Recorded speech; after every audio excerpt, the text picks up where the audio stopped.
This is a 2014 Tesla Model S, and I'm going to be explaining why it was the first well-known Tesla. Before I get into explaining why this is the first well-known Tesla, let me give you a quick overview. The Tesla Model S was the first well-known Tesla, even though it really wasn't the first Tesla. The first Tesla was the Roadster, which is right here. The Model S started production back in 2012, and its original MSRP was $87,495. However, today it is just a little bit less at around $79,000. But despite that, it was the first well-known Tesla to the masses. And today, I'm going to show you that through its quirks and features of this Model S. Before I do that, I must say that this is a Tesla loaner vehicle. Our Model 3 with not even 1,000 miles on it already had some issues with it. So this was our loaner car. And today, I'm going to explain its quirks and features to tell you why it is the first well-known Tesla. With all that mishmash out of the way, let's get on to the review. Back in 2012, the Tesla Model S was ahead of everybody, and it was very high-tech. That even goes for the key fob. So, this is what the key fob looks like. It's this little tiny, almost looks like a Hot Wheel car kind of thing. And there are 3 buttons on it, and they do multiple things. So, tap twice on the roof of the car, opens up the car. You can see that by the mirrors folding out, and then tap once, locks the car. Double tap twice on the rear of the car. That opens up the trunk of the car. And double tap twice again, closes the back of the car. And then double tap on the front of the car, opens the front trunk.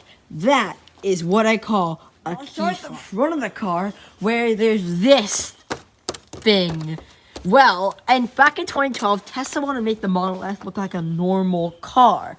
So they stuck this black piece on the front of the car to make it look like a normal car. They decided to do it with a fake grill piece, even though that this is just some black plastic that goes over the car. I personally really like the look of this, but in the newer Model S's, they took away that, and now it's just this, and now it just goes along with the body. So this is fake, and I kind of like both, but it's pretty cool that they actually did this.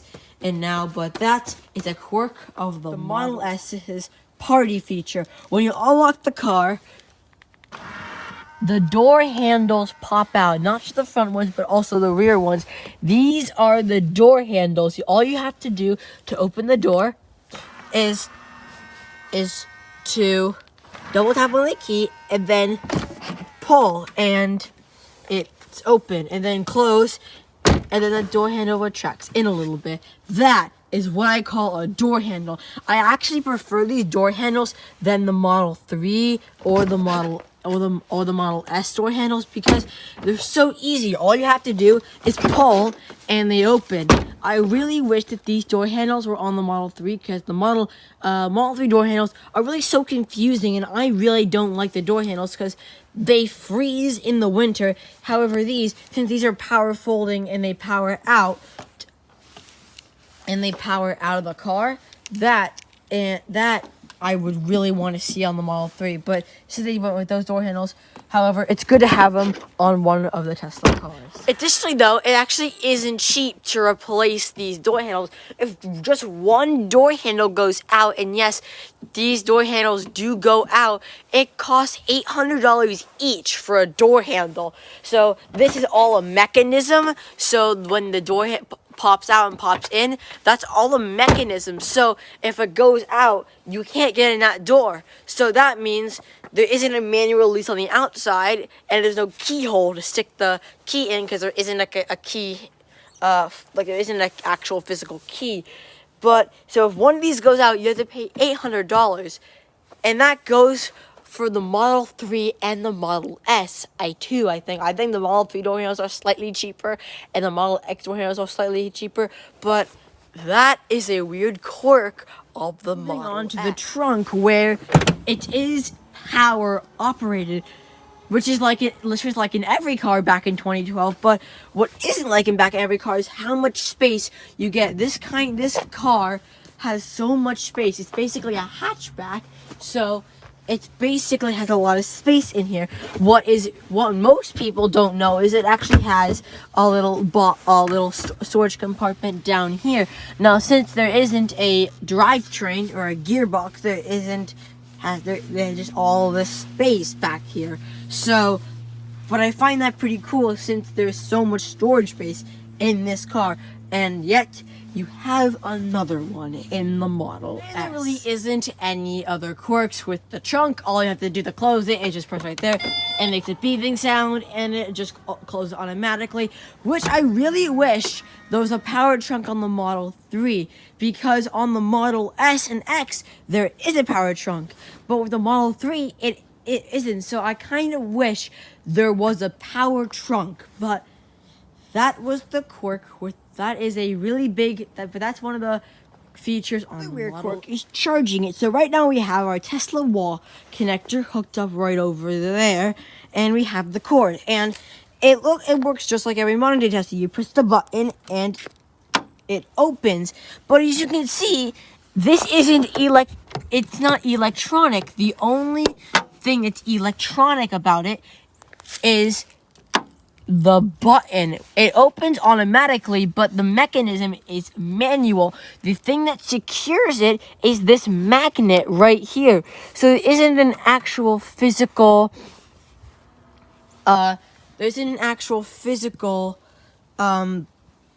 lock for it. So, but there is with this magnet. I find that pretty weird since that today's Teslas have an actual lock for it. But I just find that pretty cool and kind of weird. Plug the car in, it makes a different sound when you plug it in. Just listen. So usually, and this is how loud the lock is when you plug it in. Just shove it, push it in, and makes that locking noise, and it goes green. Stepping inside the Model S, it is so far really advanced. I mean, every single thing here is digital. There are hardly any buttons in this car. So, one weird quirk with the Model S is that the window switches are just these regular, normal window switches. They're not any special high tech or anything. They're just these normal window switches that they're just normal plastic window switches. I expected back in 2012 to have better window switches, but this is the ones that they came out with. Now, another weird thing is door bins. Now, there is no door bins on this door. None. All of it is just wrapped in leather. The only bin on the door, which isn't a bin, is this little cubby hole right here. This isn't a bin. It's meant so when you get in your car, you can pull it closed. So there isn't any door bins. However, and there is one of each of these on both sides of the car. The only major bin storage there is down here. So there isn't a center console that lifts up or anything. It's just all the storage down here. Fortunately, though, since this is a 2014, Tesla's fixed this by putting storage down in, filling up the spots in the brand new model. Over here, you have your center display, which you have your normal, turn your volume up, volume down, and fast forward to different radio stations and tracks. But on this side, this is very different. This controls all the different toggles just from the steering wheel, and they only benefit the driver, and some of them benefit the passenger. So, for example, you can turn up the temperature from the steering wheel. I have never seen any other car have that feature, but it's really interesting that it's in the Model S. Another thing you can control is the fan speed just from the driver's controls.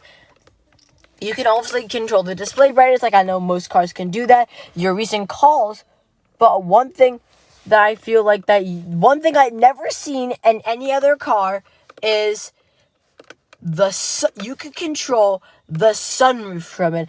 I'm serious. push up on the knob, and as you can see, the sunroof is opening, and just look how big this sunroof is. I don't think I have seen a sunroof this big in any car ever. I thought my mom's sunroof was big, but this sunroof just takes it to the next level. I have never seen a sunroof this big. I mean, just take a look at that. Much goes farther from there. Take a look at the steering wheel.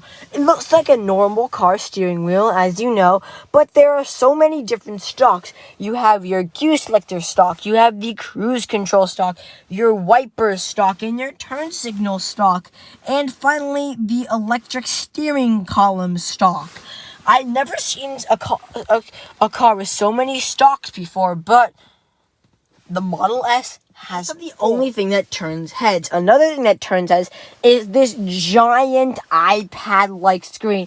This is the main control panel from the car, and yet I can go on and on about this control panel. But I'm only gonna go over a few things so I don't bore you guys to death, because I know half of my audience is not a car audience, so I'm just going to go over the main quirks and features of the screen. Starting off with the sunroof. Now, I know I showed you you can control the sunroof from the screen, but when you open the sunroof from the control screen, which is this, that's how you do it. There's no button or up here or anything. It opens in real time. Take a look at this.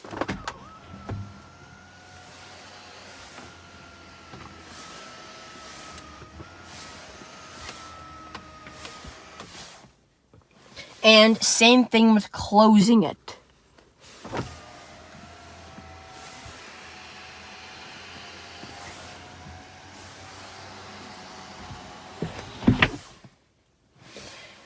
Moving on to the configurable settings you can configure in this car.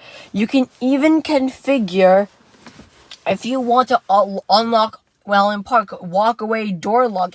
You can configure those things. And you know how when you let off the brake in a normal car, it creeps forward a little bit? You can configure that. That is, I never knew in a car you can configure it, but the Model S, you can configure radio, which is absolutely amazing. Obviously you have your normal radio where you can listen to a normal radio, but you also have Tesla streaming, and when you go to stream, there's a station called Owner's Favorites, which is a station that other Tesla owners listen to. That is pretty cool in my mind. And all of this streaming music is a station. So Tesla does not have satellite radio. This is their radio, which I find pretty cool, which is actually amazing. Usually after 5 years, cars start to depreciate and they get older and less comfortable, and things start to wear out. But that's not the case for the Model S. This car, no joke, is a loaner car. It has 63,674 miles on it. And it literally sounds brand new. Let me show you. I'm just going to put on a song here that won't get me copyrighted. That song. But this is the sound system in the Model S.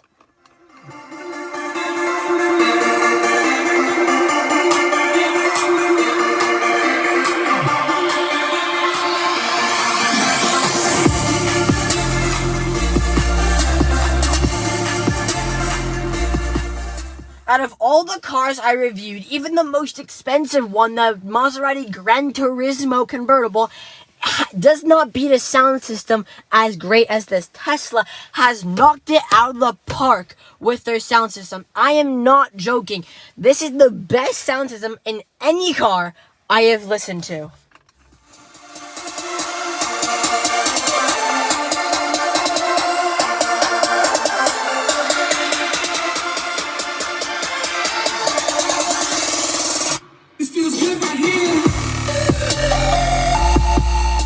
You can really hear the bass in everything. It's amazing. Moving on to the back seat, where there are a lot of quirks and features back there as well.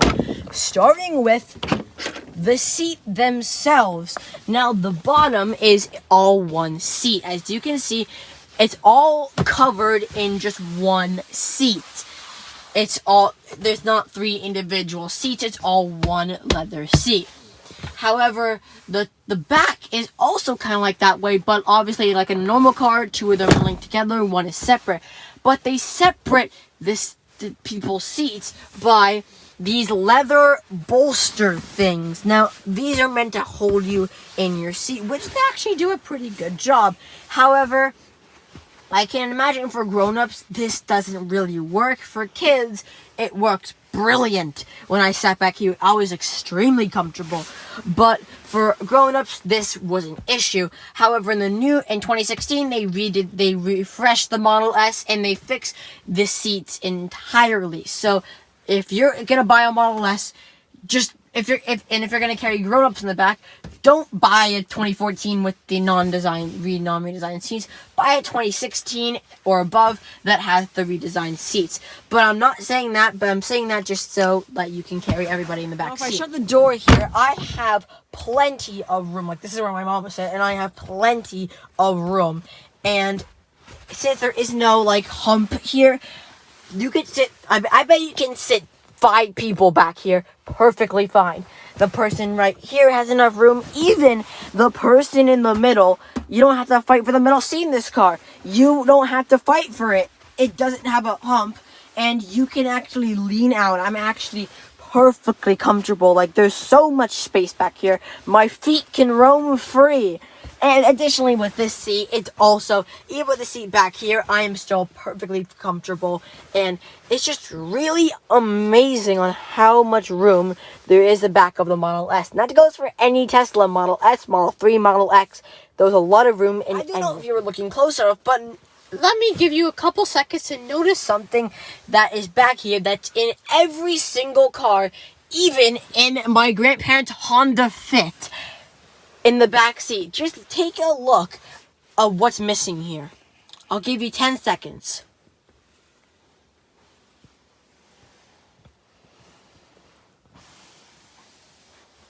Okay, got it? Stroman got it? Okay, I'll tell you right now. Cup holders. Now, I know cup holders aren't the most important thing in every single car, but cup holders are an essential, in my opinion, in every single car. And there are only 2 cup holders in this car. Right here. These are the only 2 cup holders. Now, Tesla's improved on this, but to increase it by 2 more in the front.